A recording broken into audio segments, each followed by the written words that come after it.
నా పేరు సూడయ్య, గ్రామం కలపాడు, మండలం ఆకుపురేం, జిల్లా యాదాద్రి కాలేజ్ కన్స్ట్రక్షన్. మా ఇంటి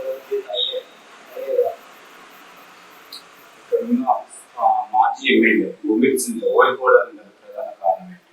ఓడిపోవడం గల కారణం అంటే చాలా ఉన్నాయి. అయితే వ్యక్తి ఇవ్వడం, ఇప్పుడు 10 సంవత్సరాలు చేసి 10 సంవత్సరాలతోటి వ్యక్తి ఉంది. పబ్లిక్ కూడా మన ఐడియా కాదు, మన ప్రజాసేవ బాగా పనిచేసే చావలకు కానీ దేనికి కానీ న్యాయం తీసుకోవడం, క్యాన్లు పంపిణీ, దీనివల్ల ఐడియా కాదు బాగా వచ్చింది.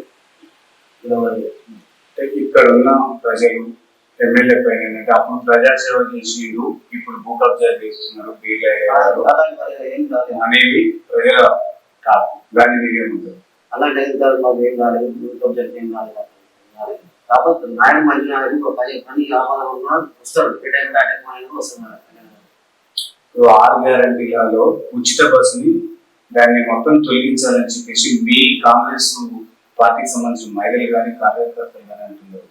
ఎందుకు తొలగించాలని ఎంతవరకు ఏం రాలేదు. కాకపోతే సిటీలో ప్రయత్నం విలేజ్ అయితే బాగా. దానివల్ల అంటే ఇప్పుడు ఆటోల కార్మికుల పొట్టగొడుతూ తర్వాత విలేజ్లకు అది ఉపయోగపడట్లేదు అని చెప్పేసి ఆటోలు వస్తున్నాయి. ఆటోల కార్మికులు ఆటోలు ప్రైవేట్ హాస్పిటల్ ఉన్నాయి, గవర్నమెంట్ హాస్పిటల్ ఉన్నాయి. ప్రైవేట్ హాస్పిటల్ వెళ్తారు, ప్రైవేట్ హాస్పిటల్ వెళ్తారు, గవర్నమెంట్ వెళ్తారు. ఇప్పుడు సర్పంచ్ పదవి ముగిసిన తర్వాత స్పెషల్ ఆఫీసర్ ప్రభుత్వం ఆ స్పెషల్ ఆఫీసర్ల పెట్టిన కాడ నుంచి గ్రామాలలో అభివృద్ధి కుంటుపడుతుంది. రాయకాలు పోయే వస్తలేదు,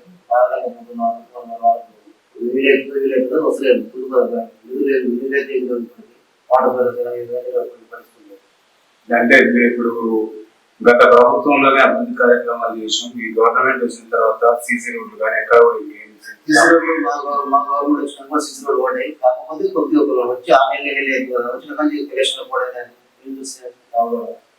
ప్రజాపాలనలో దరఖాస్తులు ఎక్కువ దేనిపైన సమస్యలు దేనిపైన వచ్చినాయి?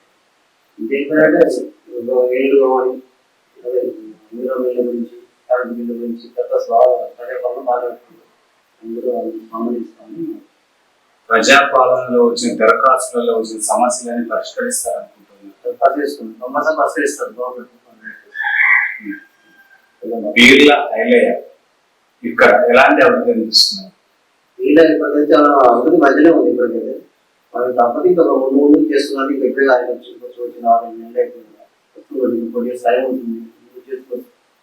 ఇప్పుడు కులగణన అనే అంశం పైన ఇప్పుడు ఎన్నికల ముందు ఇచ్చింది కదా, ఆ అంశం పైనే ఈ స్థానిక ఎన్నికల నోటిఫికేషన్ ఆగిపోతుంది. దాని ద్వారా బీసీలకు న్యాయం జరుగుతుందా? జరుగుతుంది. ఆలోచన బీసీలకు న్యాయం జరుగుతుంది. ఆలోచన ఎట్లా ఏ విధమైన ఆలోచన, ఏ విధమైన న్యాయం జరుగుతుంది? బీసీ కూడా చేస్తే వస్తుంది.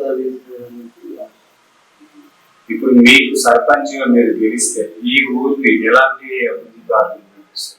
అభివృద్ధి అంటే చేస్తున్నారు వాళ్ళకి మనం చెప్పాలని పని చేస్తుండే అవకాశం. మీరు ఎలాంటి అంటే మీరు చేసిన ముందుకెళ్ళి చేస్తాను. నాకు అవగాహన నాకు అవకాశం చేస్తుంది. అప్పుడు ఏది బాగా ఊరు బాగా సలహా చేస్తాను. అదైతే అవగాహన. గత ప్రభుత్వంలో బెల్ట్ షాప్ విపరీతంగా ఊళ్ళలో మీరు అధికారాలకు వచ్చిన తర్వాత బెల్ట్ షాప్ ఏ విధంగా నిర్మూలిస్తారు? బెల్ట్ షాప్ మొత్తం బంద్ పెడాలని అనుకుంటున్నాను. సాధ్యమైతే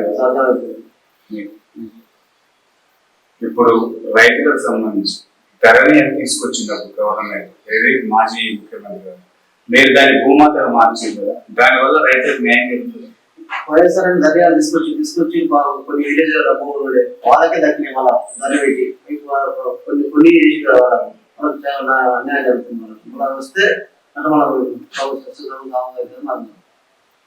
ఇక్కడున్న కొంతమంది నిరుద్యోగులు గత ప్రభుత్వంలో ధర్నాలు తప్పలేదు, ఈ గవర్నమెంట్ ఎవరు ధర్నాలు చేస్తున్నాం మా పరిస్థితి ఏంటని చెప్పి క్వశ్చన్ చేస్తున్నారు. దాన్ని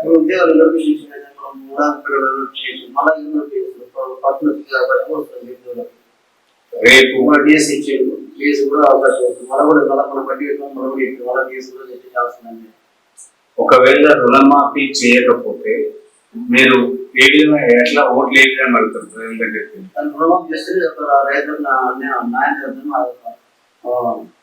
ఒకవేళ చేయకపోతే గెలుస్తారా? ఈ మండలంలో ఎన్ని సర్పంచ్ స్థానాలు గెలుచుకోబోతున్నారు? 24 ఉన్నాయి, 24 నుంచి 22 కంపల్సరీ.